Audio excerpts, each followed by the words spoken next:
Bom dia, igreja. Bom dia. Bom dia para você aí de casa. Como é bom ter sua companhia novamente aqui. Eu fico muito feliz de saber que todos os dias você está abrindo o vídeo para assistir o Ano Bíblico conosco, com a nossa família. E quando você faz isso, você faz parte da nossa família. Então eu quero convidar todos, antes de nós começarmos a louvar nosso Deus, a nos ajoelharmos para orar a Ele. Vamos nos ajoelhar? Senhor Deus e Pai, muito obrigado por estarmos aqui para estudarmos a Tua Palavra, reunidos, Pai. Te agradeço por essa família, pelos nossos amigos de casa que têm nos acompanhado. Que o Senhor possa estar nos lares deles, Pai, conduzindo a mente deles, ensinando, que o Espírito Santo, Pai, possa nos ensinar e todo dia aprendermos mais a respeito da Tua vontade. Peço também, Pai, que o Senhor desperte no coração de todos nós o amor pela missão, o amor por salvar almas, Pai. Nós todos estamos aqui apenas para esse propósito, para salvar nossos semelhantes. Que o Senhor nos capacite e que o Senhor também coloque isso no coração de todos que estão em casa assistindo o Ano Bíblico conosco. Em nome de Jesus. Amém. Muito bem. E agora, para continuar o nosso culto, nós vamos louvar ao nosso Deus com o hino de número 234.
Nós precisamos guardar a palavra de Deus no nosso coração, isso é muito importante. E o texto que nós estamos gravando é Hebreus 10, do 35 ao 39.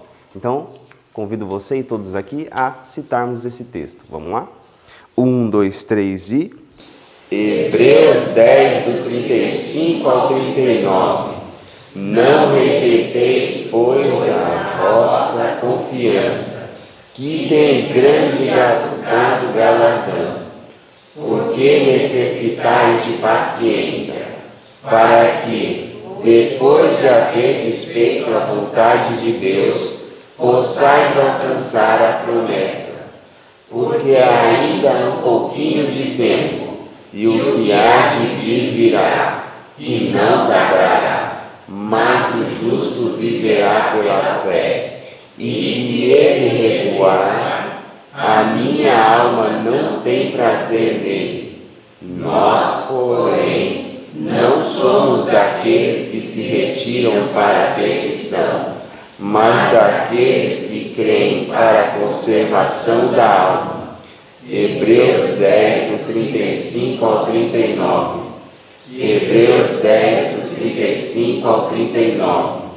Não rejeiteis, pois, a vossa confiança, que tem grande e avultado galardão, porque necessitais de paciência, para que, depois de haverdes feito a vontade de Deus, possais alcançar a promessa. Porque ainda um pouquinho de tempo, e o que há de vir virá, e não tardará, mas o justo viverá pela fé. E se ele recuar, a minha alma não tem prazer nele. Nós, porém, não somos daqueles que se retiram para a perdição, mas daqueles que creem para a conservação da alma. Hebreus 10, do 35 ao 39. Hebreus 10, do 35 ao 39. Não rejeiteis, pois, a vossa confiança, que tem grande e avultado galardão, porque necessitais de paciência, para que, depois de haverdes feito a vontade de Deus, possais alcançar a promessa. Porque ainda um pouquinho de tempo, e o que há de vir virá, e não tardará, mas o justo viverá pela fé. E se ele recuar, a minha alma não tem prazer nele. Nós, porém, não somos daqueles que se retiram para a perdição, mas daqueles que creem para a conservação da alma. Hebreus 10, do 35 ao 39. Amém. Eu tenho certeza que Deus ele vai te ajudar essa semana a gravar esse texto tão importante de Hebreus. Que Deus te abençoe e fique com o nosso estudo. Bom dia para vocês. Bom dia. Que o Senhor Deus, na sua misericordiosa graça e bondade, nos fortaleça ao estudarmos sua palavra e que ao estudarmos a palavra de Deus, ela faça diferença na nossa história e na história de quem conversa conosco. Já começou o inverno, não é? Já começou a chegar nos momentos mais friozinhos. Aqui em cima da montanha, o inverno já começou a chegar. Eu recebi uma coisa que me alegrou muito essa manhã. Antes de abrirmos a palavra de Deus, eu quero repartir com vocês isso que eu tenho para dizer. Algumas vezes, as pessoas que ouvem o material que expomos na internet, elas entram em contato conosco. E estas pessoas que entram em contato acabam vindo aqui, acabam se tornando nossas amigas de forma especial. Outras, no entanto, pedem estudos bíblicos porque elas não compreendem ainda toda a verdade do Evangelho.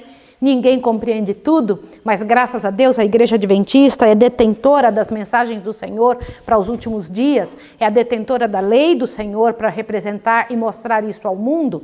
Então, estas pessoas ao nos procurarem, nós encaminhamos para que estudem. Foi o caso de umas irmãs que entraram em contato conosco e eu mandei este recado destas irmãs que não são da Igreja Adventista, para alguém que poderia auxiliá-las aonde elas estão morando.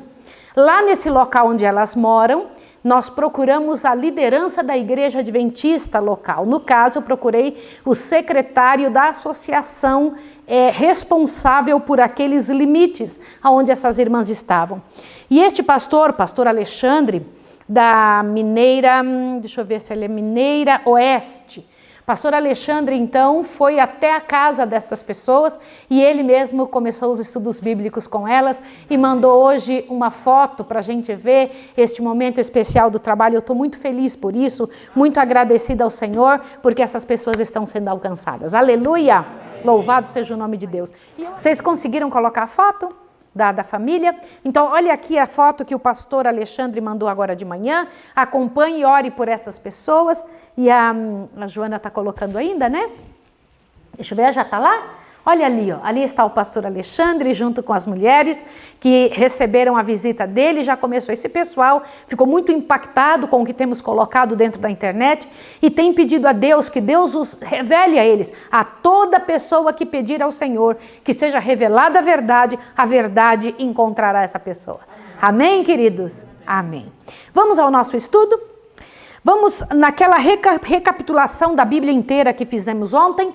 Nós tivemos a chance diante de Deus de estudar um pedacinho de cada parte da palavra do Senhor e paramos em Daniel capítulo 2 com a estátua do sonho de Nabucodonosor. Eu só quero revisar com você, porque ontem deveríamos ter passado com você alguns detalhes sobre essa estátua. O tempo em que cada um dos metais da estátua do sonho de Nabucodonosor, fez a referência bíblica e fez a referência histórica. Observe isso que você está vendo ali agora. Veja agora esta imagem tão importante para que você entenda a seriedade do sonho de Nabucodonosor. Observe que nesta imagem que você está vendo, a cabeça de ouro representava o reino que Nabucodonosor estava envolvido, correto? Sim ou não? Também Daniel explicou que ouviu de Deus que o próximo reino seria um reino mais fraco, porém grande também. Este reino nós já sabemos, porque nós estamos vivendo no final da história, foi o reino da Medo e da Pérsia que venceu a Babilônia. Olha lá, no ano 539 a.C. e reinou até o ano 331 a.C. Tá bem? Então foi um reino que ele venceu a Babilônia. Foram dois reinos juntos, lembra? Peito e braços junto, lembra disso? Do reino de prata. Era mais fraco que Babilônia, mas tiveram dois reinos que se unir para vencer a Babilônia. Só que no ano 331, outro reino venceu os medo-persas. Quem foram? Foram os gregos. Ali está a Grécia, né? No ano 331, que reinou até 168 a.C., quando Roma subiu ao poder. Quando Roma sobe ao poder, o grande reino ali, como você pode ver, o reino de ferro, né? E comprido, como as duas pernas. Agora, por que duas pernas? Roma pagã e Roma papal. Olha, isso é muito sério para que você entenda. Nesta época reinariam dois poderes junto. Nesta época, os dois poderes das duas pernas, Roma pagã e Roma papal. Só que esta Roma pagã e Roma papal continuaria até quando? Veja que os pés são uma mistura de ferro, que ainda estava nas pernas, mais barro. O que significa isso? Que Roma pagã e Roma papal continuaria mandando no mundo, mesmo misturado com barro. E dividido entre 10 reinos, que foi a questão da divisão dos reinos. Ali, ó, está vendo o reino dividido em 476 depois de Cristo, com o Império Romano que foi fragmentado. Olha, isso tudo você vai estudar daqui uns dias. Eu só estou dando uma pinceladinha para que a sua mente tome um impacto e então você possa ir amadurecendo essas informações mentais. Então, a estátua de Nabucodonosor, nós que estamos vivendo no final da história, podemos ter certeza absoluta que funcionou. Só está faltando a pedra, né? Que sem auxílio de mão humana bateu nos pés da estátua, e nós sabemos que é o único reino que não será passado a outro. Babilônia foi passado aos medo-persas, os medo-persas foi passado para os gregos para Roma. Roma então foi dividida em 10 reinos, que são hoje a Europa, né? Que nós temos esses 10 reinos na Europa, tá bem? E o próximo reino não seria nem dividido nem passado a ninguém. Aleluia! De qual reino você é? De qual reino você é? Pensa. Você é babilônico? Você é romano? Você é brasileiro? Responda. Nem isso você é. Você é do reino do céu. Quando você se torna adventista do sétimo dia, você recebe nova cidadania. Aleluia, queridos. Louvado seja o nome do Senhor. Então você é deste reino que não passará a outro povo. No entanto, no capítulo 3... de Daniel, nós temos uma outra informação, que o Senhor Deus, hoje pela manhã, nos fez entender em comparação com Crônicas, né? Nós vimos um pedacinho de Crônicas, não foi isso? 1 Crônicas, capítulo 9, o Senhor Deus ali vem trazendo algumas informações para o seu povo, dando a eles clareza sobre algumas situações que eu quero destacar só uns pedacinhos antes de entrar em Daniel capítulo 3. Por favor, ao abrir sua Bíblia em Crônicas, 1 Crônicas 9, você vai encontrar o povo de Jerusalém. No capítulo 1 diz claramente que eles foram levados, olha lá, cativos para a Babilônia por qual razão? O que diz aí? 1 Crônicas 9, verso 1. Diga, por favor. Por causa de quê? Transgressão. Por causa de sua infidelidade. Não existe como ser infiel e não receber o resultado disso, seja em maior ou menor grau. Sim ou não? Sim. Sempre devemos escolher aquilo que nos é mais difícil, porém a única coisa acertada a fazer, que é permanecer firmes ao Senhor, né?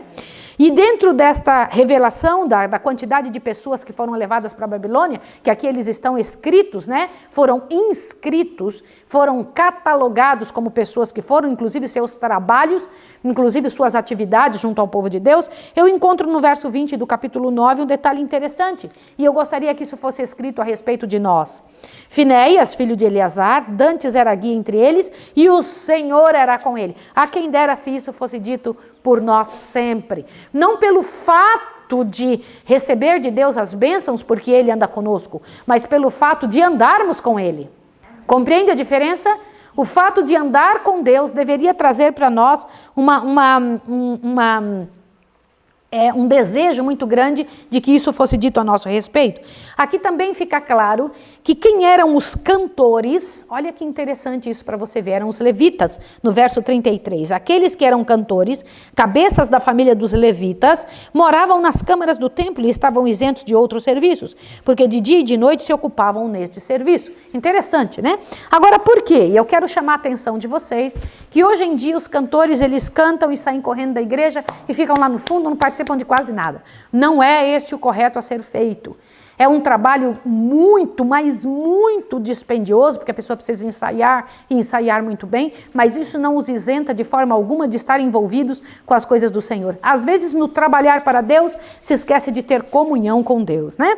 Vamos para Daniel capítulo 3. Veja que coisa interessante que vamos estar envolvidos agora em Daniel capítulo 3, porque é uma das partes da Bíblia interessantíssimas e cheias de muita, mas muita verdade. Eu só quero lembrar de duas partes do capítulo 1 e capítulo 2 de Daniel, que foram mostradas ou trabalhadas no capítulo 39 do Profetas e Reis e no capítulo 40 do Profetas e Reis. Se você pegar o capítulo 39 de Profetas e Reis, o resumo deste capítulo, sempre você tem que procurar o resumo do capítulo, o ponto central. Qual é o cerne? Se você pegar uma semente de alguma coisa para comer, a parte principal da semente não é o amido, é a partezinha onde estão, são os germes disso, né? Onde estão a capacidade de procriação ou capacidade de continuar crescendo aquela semente. Todo o texto possui a parte central. Qual é a parte central do capítulo 39, do capítulo 1 de Daniel? Qual é a parte central? A parte central é que a fidelidade é plantada na infância. Entenderam isso ou não? Que a atitude de um pai e de uma mãe faz uma diferença tremenda no frigir dos ovos mais tarde, quando a criança precisar dar frutos, quando ele tiver que desenvolver alguma situação. Se você é adulto, está sofrendo com as situações que você hoje luta contra o pecado, não é somente por causa da sua inclinação, é porque você não foi direcionado, treinado para a obediência. Isso é muito sério, é preciso compreender. Enquanto não entendermos que o que estamos lutando é por causa das falhas que houveram na nossa vida até agora, não tomaremos ponto de mudança e nem de restauração. Você luta contra orgulho, você luta contra inveja, você luta contra glutonaria, você luta contra o quê? Qual é a tua luta? A tua luta foi plantada na infância e precisava ter sido corrigida. Pais precisam corrigir seus filhos, né? E ali com a questão de Daniel e seus companheiros, que ficaram firmes pelo que é reto, ainda que caísse o céu, eles tiveram uma vida impoluta, não foi só na alimentação.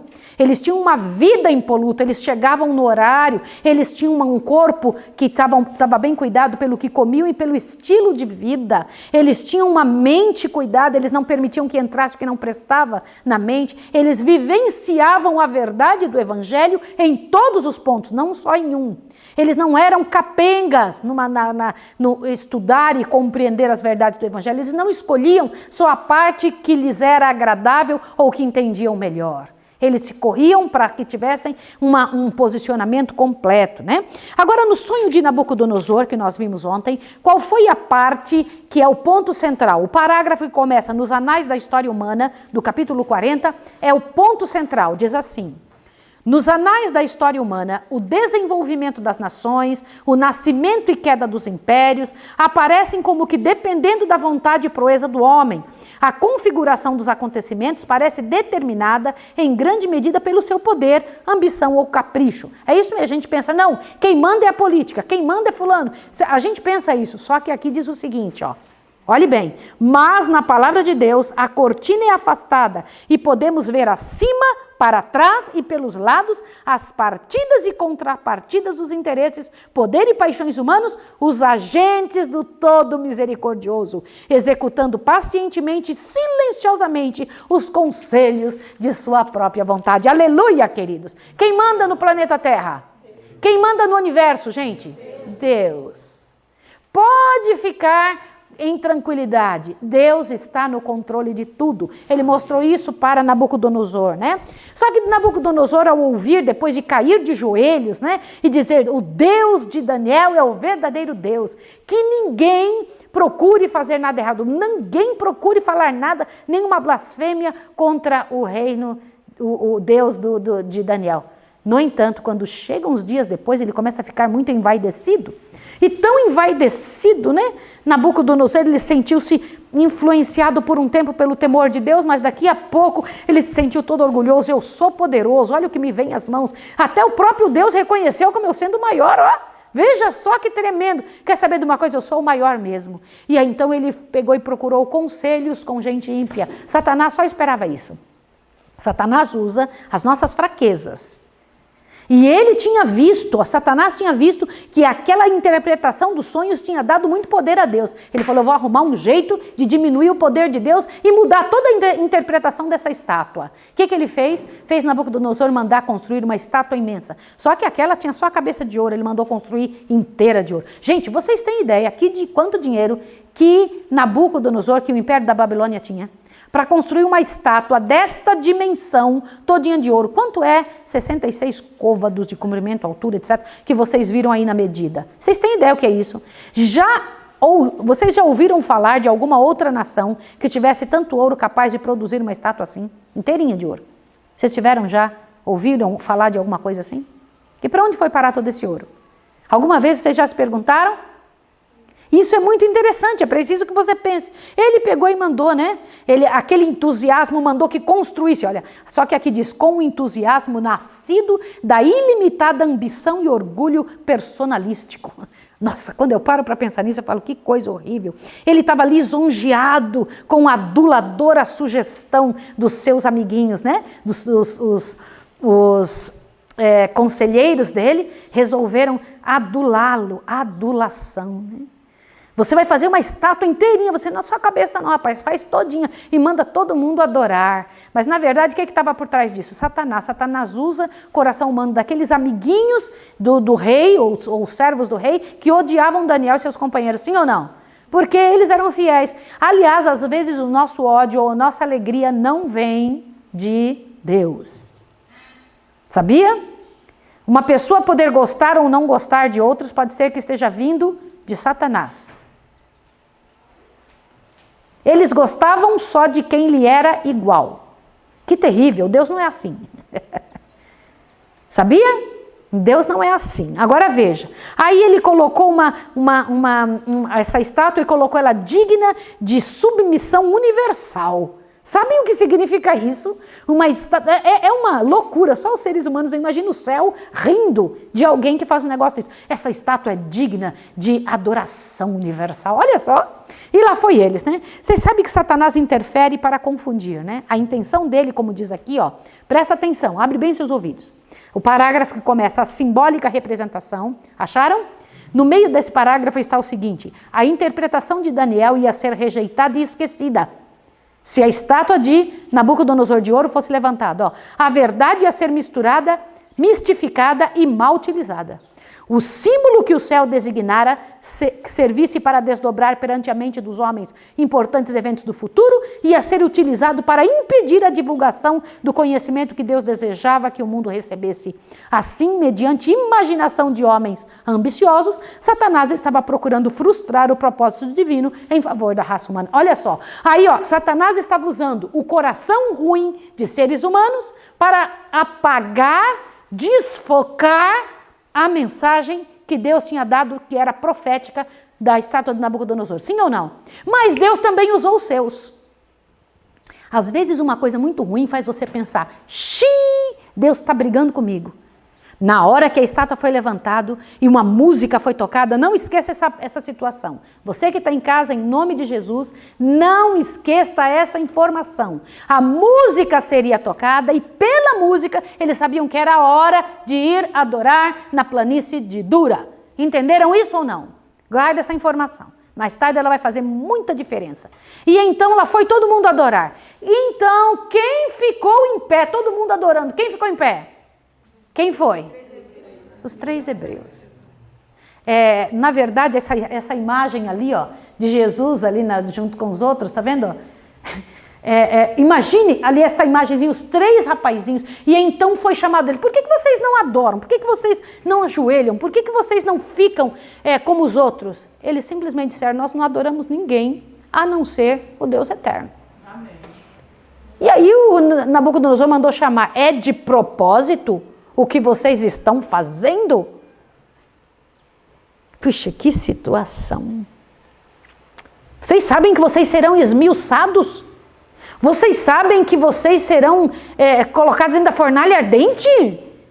Aí eles, sei sim. E o incrível é que quem tinha dedurado eles foi quem que tinha dedurado? Quem tinha delatado estes homens?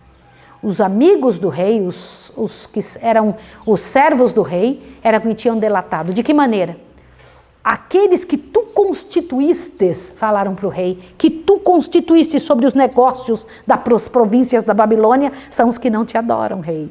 O que estava por trás dessa frase? Bora, eu quero que vocês analisem. Inveja. Ciúme. Às vezes uma frase tem muito que revelar, não sobre a atitude da pessoa de que se está falando, mas sobre a atitude de quem está falando. Entenderam isso? Esses daí que você, colocou aí no cargo maior que o nosso, estão fazendo isso com você. Está na hora de você tomar providência. E eles pensaram, puxa, agora eu me livro deles e pego o cargo deles, sabia? Agora eu me livro dessa gente, desses chatos que são uma revelação de que eu estou errado. Porque a vida dos companheiros de Daniel revelavam que eles, os sábios, estavam errados. Vou te dizer uma coisa bem clara. Às vezes as pessoas são perseguidas não pelo que fazem, mas pelo que representam no coração de quem não faz. Queria que vocês entendessem bem o que eu estou falando. Às vezes o ódio que é representado sobre alguma pessoa não é pelo que ela é, mas pelo que ela representa como acusação. A vida dela é uma acusação. A vida dessa pessoa é uma acusação para quem está errado. E a pessoa fica com muita raiva dizendo, eu te acabo, desmereço ou destruo você. E eu vou dizer uma coisa para vocês. Eu não dou importância para a opinião de pessoas que não vivem o que eu vivo. Você está entendendo a seriedade do que eu estou dizendo? Se ela não entende o que eu estudei, o que eu vi, o que eu busquei de Deus, que eu ganhei dos joelhos, como é que eu vou me importar se ela diz que eu não estou certa ou errada? Eu não posso sofrer por isso. Isso é muito sério. E foi o que Daniel e os companheiros dele pensaram. E aí o que aconteceu? Olha que coisa séria. Ao entrarem os 3 hebreus na presença do rei, peguem esse parágrafo, que esse parágrafo aqui é a chave. Este compreendeu que eles possuíam alguma coisa que faltavam nos outros sábios do reino. Acharam essa parte? Por favor, observem que sério isso. Gente, eu queria que todos vocês agora, sem falhar todos os servidores da escola, pegassem seu livro agora. Por favor, todos os servidores da escola. Litinha, por favor, eu preciso que você vá pegar seu livro. Estou aguardando você. Eu preciso que todos vocês peguem isso agora, porque se você não entender essa parte, você perdeu o fio da meada. Não é o fato de cair dentro da fornalha, não é o fato de o Senhor Deus entrar lá e salvar os meninos. Todo mundo sabe dessa história desde criança. Sim ou não? Olhe os pormenores de que Deus mostra aqui. Acha o parágrafo que diz assim: ao estarem os 3 hebreus em presença do rei, acharam? Vou esperar todos acharem. Quero que vocês me digam aleluia aí, se acharem. Achou? Então olha lá. Ao entrarem os 3 hebreus em presença do rei, este compreendeu que eles possuíam alguma coisa que faltavam aos outros sábios do seu reino. O que era? Te assusta agora? Eles haviam sido fiéis no cumprimento de cada obrigação. Ele desejava dar-lhes outra oportunidade. Peraí. O rei sabia que eles eram fiéis, sim ou não? Essa fidelidade nas coisas que chegavam às mãos deles para fazerem, tornou eles fortes para, na hora da prova, dizer: não faço. Não vou transgredir as leis do meu Deus. Não farei o contrário, porque eu aprendi a fazer certo e em fidelidade o que me foi entregue nas mãos. E o rei percebeu isso ou não percebeu? Gente, essa gente é muito útil no meu reino. Vou dar outra chance para eles. Queridos, já viu o rei do mundo chamar 3 jovenzinhos que não se ajoelham na frente da estátua? Ele podia dizer: deixa para lá. Mas estes, ele falava: peraí, eu não posso fazer isso não. Eu tenho que pensar num jeito de persuadi-los, de dissuadi-los a que façam o que eu estou pedindo. Deixa eu dizer uma coisa para vocês. Esses meninos olharam para o rei, olharam para o que estava sendo ameaçados, mas uma coisa os assegurou. O que foi que os assegurou? O que foi que assegurou esses rapazes de permanecerem fiéis pelo que é reto ainda que caísse o céu? Eu faço questão de ler. Eles estavam sendo ameaçados de morte por ninguém mais, ninguém menos que o maior ser da terra. Eles sabiam que não tinha chance nem saída para aquilo. Eles sabiam que estavam sendo ridicularizados na frente do planeta todo. Mas uma coisa os assegurou. Qual foi? Pais, abram os ouvidos agora, porque isso é Deus falando com você. Olha o que está escrito aqui. O parágrafo começa: foram inúteis as ameaças do rei. Acharam? Olha, pais, o que está escrito aqui. Foram inúteis as ameaças do rei. Ele não logrou desviar os homens de sua obediência ao governador do universo. A história de seus pais lhes ensinara que a desobediência a Deus resulta em desonra, desastre e morte. E que o temor do Senhor é o quê? O princípio da sabedoria, o fundamento de toda verdadeira prosperidade. Entenderam isso ou não? Olhem para cá. O que os meninos lembraram? Do que os pais tinham ensinado. Isso os assegurou, sim ou não? Sim. Todos nós passaremos por provas, todos os filhos passarão por prova. Se nós formos complacentes com o pecado, o filho será complacente com o pecado também. Pode acreditar o que eu estou lhe dizendo. Se nós não formos firmes no que é reto, ainda que caiam os céus, os filhos, com certeza absoluta, eles olharão para o que é mais fraco, porque a natureza é fraca, e seguirão fraco. Pode escrever o que eu estou lhe dizendo. É assim a vida. Aí o rei falou: tudo bem, aumenta 7 vezes a fornalha, joga eles lá dentro. Vamos ver ali a imagem, Joaninha, pode passar lá. E botou eles lá 7 vezes na fornalha, lá dentro. E aí, quando os homens foram colocados dentro da fornalha, aqui vem uma coisa interessantíssima. Vocês perceberam que aconteceu um milagre antes de Jesus entrar dentro da fornalha? Perceberam ou não? Antes de Jesus ser visto dentro da fornalha, foi percebido um milagre. Qual? Os homens que foram jogar os 3 irmãos nossos dentro da fornalha morreram torrados, e os nossos meninos não. Já era a primeira coisa que o rei já devia ter começado a pensar. Sim ou não?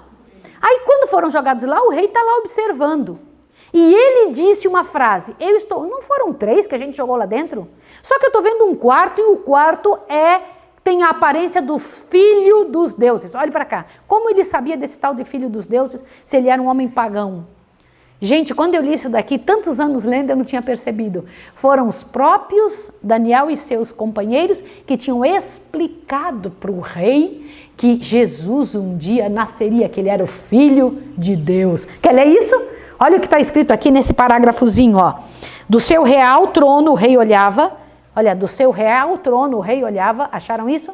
Atentamente, para ver inteiramente, esperando ver inteiramente consumidos os homens que o haviam desafiado.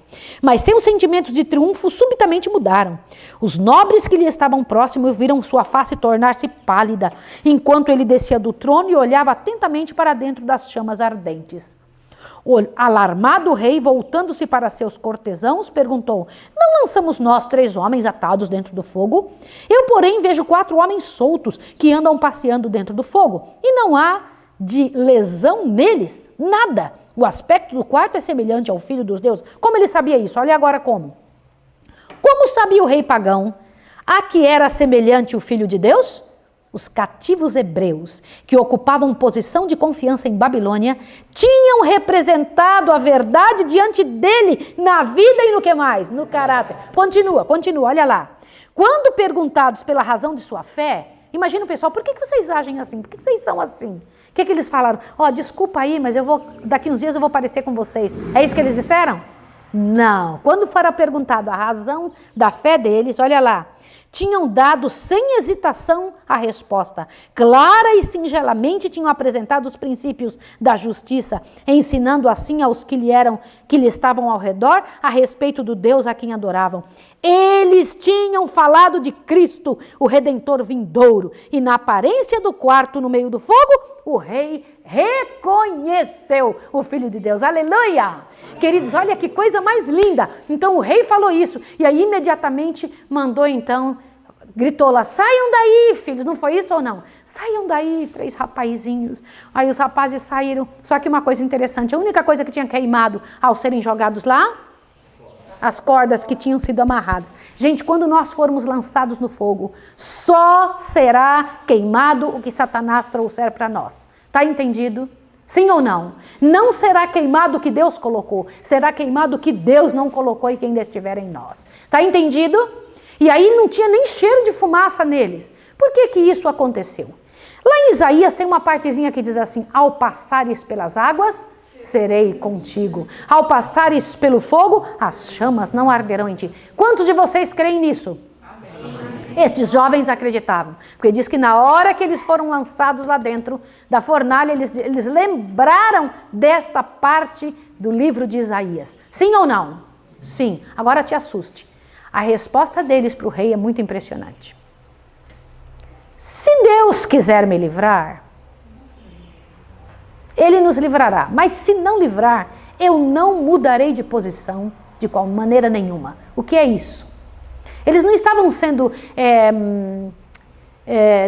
deselegantes com o rei. Eles estavam sendo reais, verdadeiros e honestos com o Deus do céu. Eles estavam dizendo: ainda que eu morra, eu farei o certo. Eles não eram cristãos circunstanciais. Não era a circunstância que determinava se eles permaneciam fiéis ou não. Era o princípio de Deus. Qual é o princípio? É este: independente que seja o rei do mundo, você não tem que mudar de posição. Está entendido ou não? Isso não é sério? E Deus os honrou? Sim ou não, senhores? Deus honrou a eles. E a verdade de novo foi trazida à cabeça de Nabucodonosor. E isso me impressiona demais, tá? Eu preciso que vocês pensem em uma coisa. Aí o rei Nabucodonosor chega e lança um decreto. Qual é o decreto? Não era para blasfemar Deus. Sim, o que mais?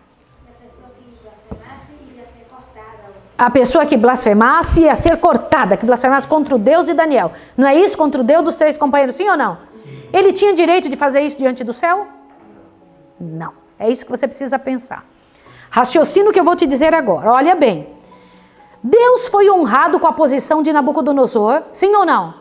Mas Deus fez uma ressalva com o que ele tinha feito em dizer para o mundo assim: quem for, olhe bem, quem de vocês não adorar ou blasfemar contra o rei, o Deus dos 3 companheiros, vai ser esmiuçado, né? Vai ser espedaçado. Presta atenção o que Deus pensa disso. Era correto, acha esse parágrafo. Olha lá, presta atenção nisso aqui. Estamos terminando e eu preciso que vocês vejam essa parte muito importante.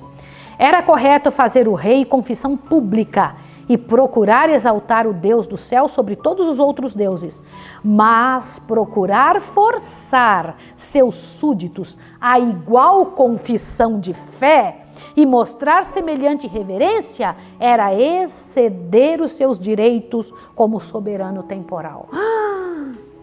Deus não aceita a adoração forçada, sim ou não? Sim. Irmãos, é terrível quando nós entendemos uma coisa e queremos forçar a outra pessoa a compreender ou brigamos ou menosprezamos a outra pessoa porque ela não entendeu aquilo ainda. É um pecado diante de Deus. Deus considera aquilo terrível, ainda que seja certo. Era o nome dele que estava em jogo, era a adoração a ele que estava em jogo. E ele dizia, eu não aceito desse jeito. Não é forçado, não pode ser compelido, alguém não pode ser direcionado a uma posição. Não se obriga ninguém a amar e nem a orar. Isso tem que vir da alma. Isso é eleição do coração. Amor só pode ser aceito quando é ofertado gratuitamente, espontaneamente. Oração só funciona quando ela acontece da mesma forma. E Deus não aceitou essa parte que o rei tinha feito, né? Mas Deus também, olha o que eu vou te falar, além de Deus não compelir o homem à obediência, a todos deixa livre para que escolham a quem desejam servir, além de fazer isso, te assusta agora, o Senhor Deus corre atrás e trabalha com o coração, sim ou não? A história desses hebreus nos ensina algo, olha aqui, importantes são as lições, achem por favor, o penúltimo parágrafo, o antepenúltimo parágrafo. Importantes são as lições a serem aprendidos da experiência dos jovens hebreus na planície de Dura. Nos dias atuais, muitos dos servos de Deus, embora inocentes de qualquer obra má, serão levados ao quê?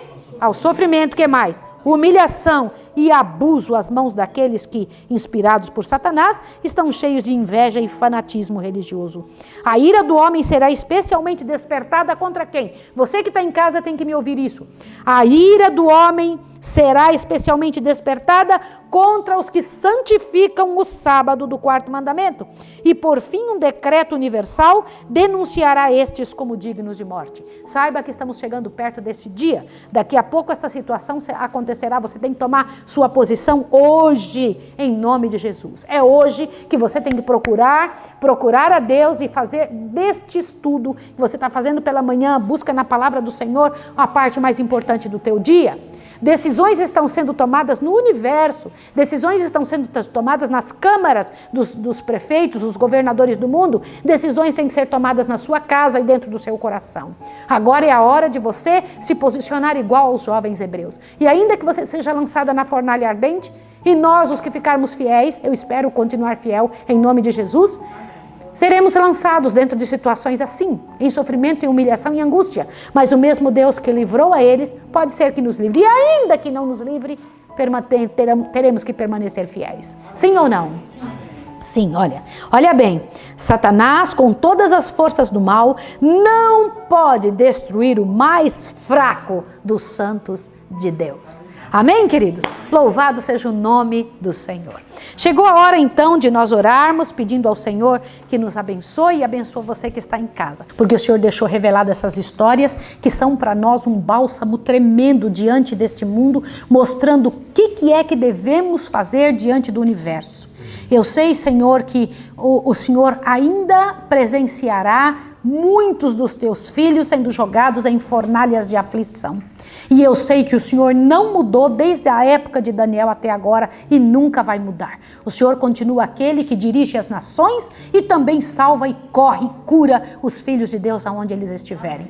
Eu rogo a Ti na misericórdia de Jesus que nos faça fiéis, que estas pessoas que estão em casa, os irmãos do Senhor que estão espalhados ao redor do mundo, façam um firme propósito. Farei o que o Senhor pede.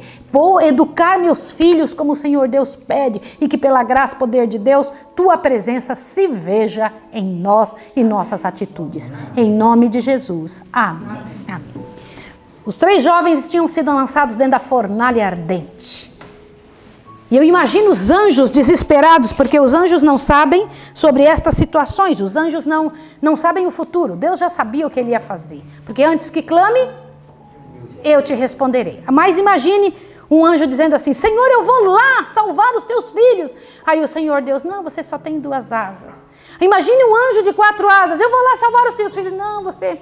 Imagine um anjo de 6 asas, um serafim dizendo: eu vou correndo, Senhor, eu sou mais rápido, tenho 6 asas. O Senhor Deus disse: nenhum de vocês. Tchum! Aquele que consegue estar em todos os lugares ao mesmo tempo, o próprio Filho de Deus, veio correndo para salvar aqueles que lhes era caro. Bendito seja o nome do Senhor. Que Deus abençoe vocês e até amanhã. Um beijo, gente. Tchau, tchau.